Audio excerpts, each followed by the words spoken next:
I'm Jeff Allen Wolf. Welcome to A World Gone Mad. It's WTF Wednesday, where I tell you everything that's going on and what it means. And I sure as hell don't care who gets pissed off. WTF Wednesday. I question what the fuck is Donald the Delusional One and his MAGA supporters doing now? And more importantly, how is any of this going to hurt us, the ones who care about our country and democracy?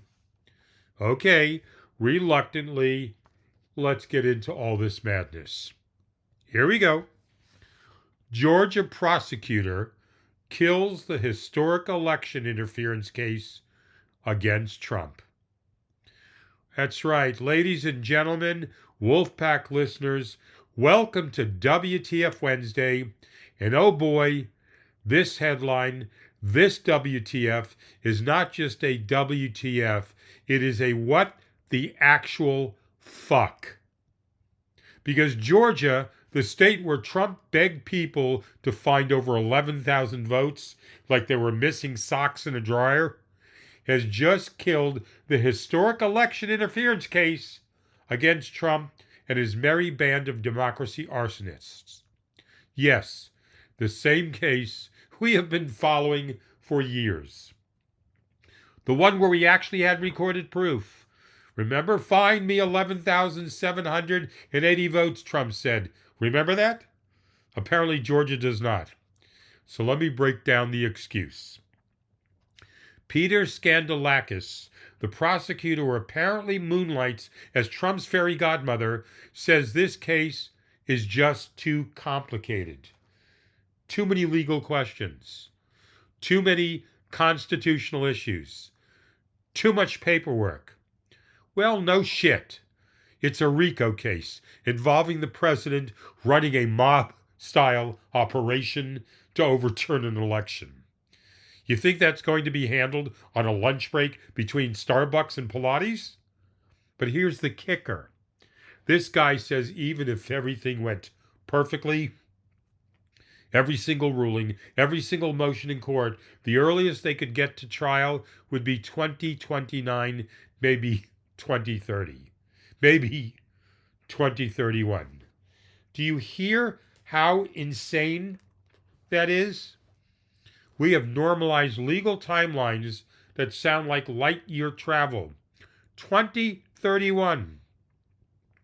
By then, Trump will be on his third indictment-free term, running the country from a mobility scooter made of gold. And Skandalakis actually says with a straight face that trying Trump separately from his co-defendants would be illogical and unduly burdensome for the state of Georgia. Unduly burdensome. Buddy, you had one job.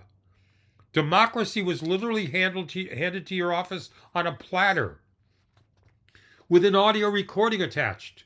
And your answer is, it's just too much work, guys. Then this prosecutor adds, in my professional judgment, the citizens of Georgia are not served by pursuing this case for another 5 to 10 years. No, the citizens of Georgia are not served by letting the most blatant election interference in modern history walk away because the paperwork folder was heavy. Meanwhile, remember the federal cases? The one about the president interfering with the election before January 6th? Gone. The one about the president hoarding classified documents like a toddler hiding cookies under his bed? Gone. And now Georgia, the last state case actually standing, decides to fold the tent, zip it up, and walk into the sunset. You know what this is?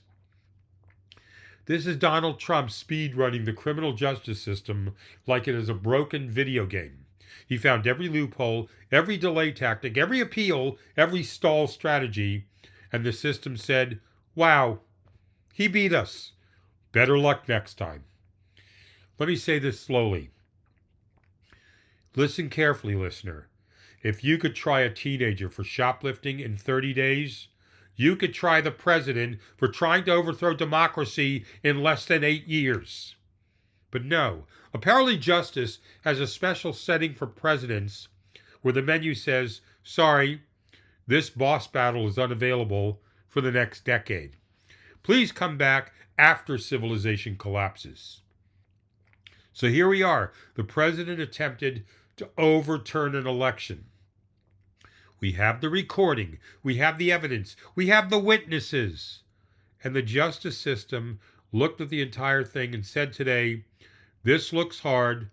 Let's not do it. And that is where we stand with Georgia. A case with evidence, witnesses, motive, recordings, and a clear timeline completely dropped because the people in charge decided the work was too hard. Unfreaking believable. Let me tell you something. When the President of the United States reacts to a newspaper story by hurling personal insults from behind a keyboard, what you are seeing is a man who cannot handle even the slightest touch of reality. A normal leader would address the substance. A stable leader would correct the record. Instead, we get a public tantrum aimed at a reporter who dared to write something he did not like.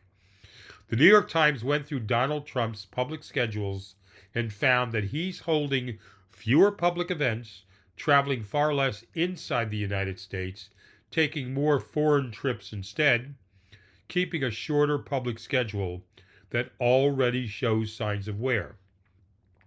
That's the starting point. A president spiraling because journalism happened. And Donald Trump did not even address the story. He went straight to posting on his Truth Social and wrote, and I quote, about the reporter talking about the story. This is what Donald wrote. Katie Rogers is a third-rate reporter who is ugly both inside and out. And the timing is the giveaway. Just 2 weeks earlier, Donald Trump yelled, "Quiet piggy," at another female reporter who was asking a completely direct question about the Epstein files. Again, directed at a woman. Again, completely disproportionate. Again, totally unhinged. This is not an isolated moment. This is a pattern. Every time a woman challenges Trump or presents facts he does not like, Trump snaps. He does not correct the information. He does not offer transparency. He attacks their appearance, their gender, anything except the substance. And here's what should really bother every American. Presidents who are mentally sharp and physically steady do not behave like this. They do not detonate over routine journalism. They do not crumble when someone simply reports on their workload. They do not react as if reality is a personal insult. When you see Donald Trump swinging wildly at journalists because he cannot handle scrutiny, that tells you something deeper is going on. The energy is not there. The stamina is not there. Trump's composure is not there. His emotional control is fading. Look at how defensive Trump becomes the moment anyone mentions age or fatigue. Trump immediately starts shouting about perfect physicals and acing cognitive exams recently. Nobody who feels secure in their health talks like that every time they are questioned. People who are solid health-wise do not keep reminding everyone they are solid. People who are slipping do. People who feel the decline do. People who are afraid the public can see the wear and tear do. Let me spell this out because it matters. A president who cannot handle a reporter writing a story is not a president who can handle a crisis. A president who melts down because someone documented his schedule is not a president who can make level-headed decisions in the middle of a national emergency. A president who lashes out at women instead of confronting facts is telling you he's losing his grip on stability, losing his ability to control the moment, losing the sharpness that the job demands. This is not strength. This is not confidence. This is deterioration. It's loud, it's public, and it's getting harder for Donald Trump to hide it. You could see it in his rants. You could hear it in his tone. You could feel it every time Trump goes after another woman instead of responding to the facts put in front of him. It's not dominance, it's fear. It's not power, it's insecurity. And it's all happening right out in the open. Donald Trump is losing it physically, mentally, and emotionally. Each passing day confirms this. All right, a new news story. We have a potentially explosive leaked transcript involving Donald Trump's envoy Steve Witkoff on a call with one of Vladimir Putin's top advisors about a proposed Ukraine peace plan. And I want to walk all of you through it. Let me say this up front because it matters. Some parts of the story are still uncertain. The transcript that leaked has not been independently verified by U.S. intelligence or any neutral third party.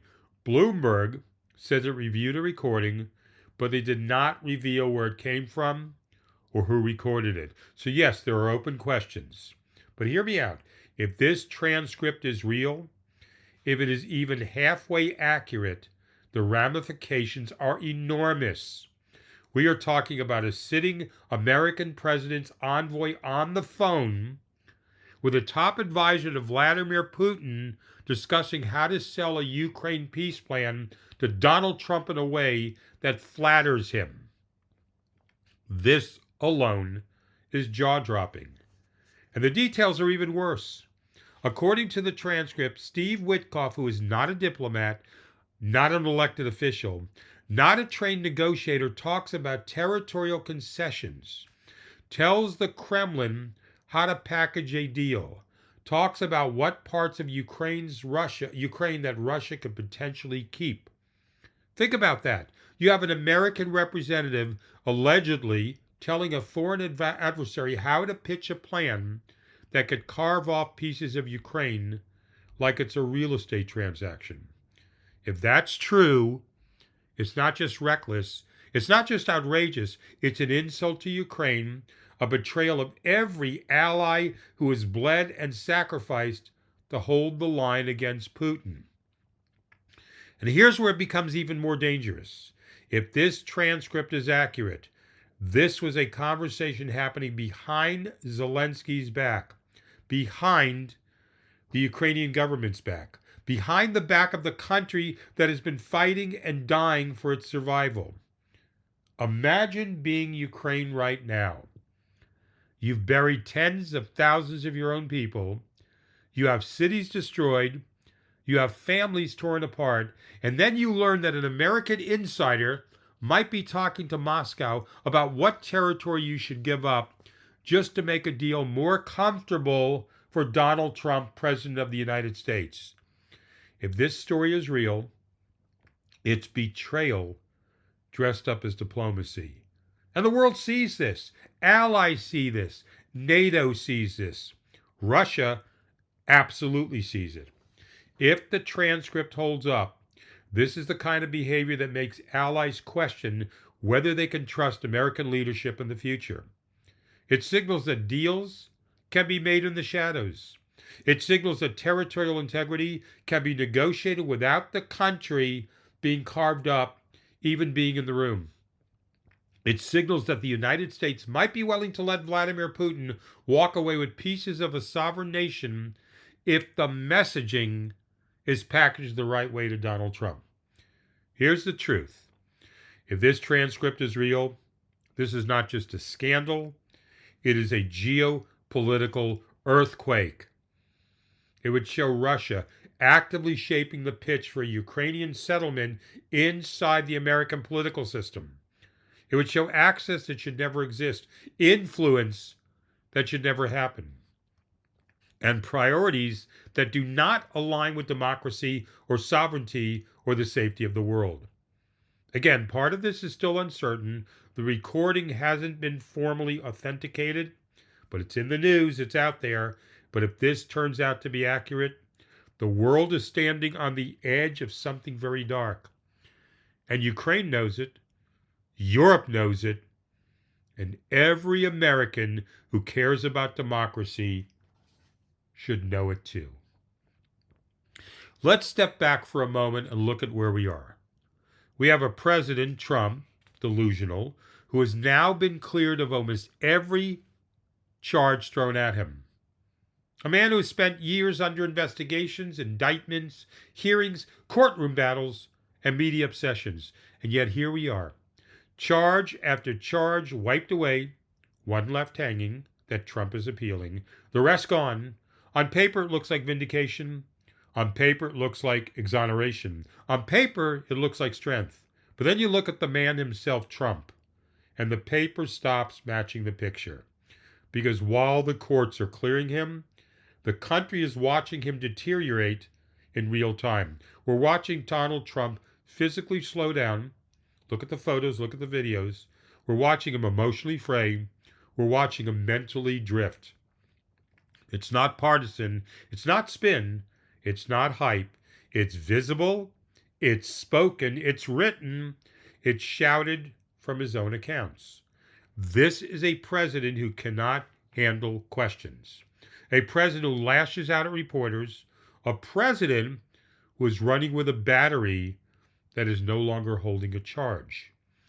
And that brings us to the crossroads that nobody wants to talk about.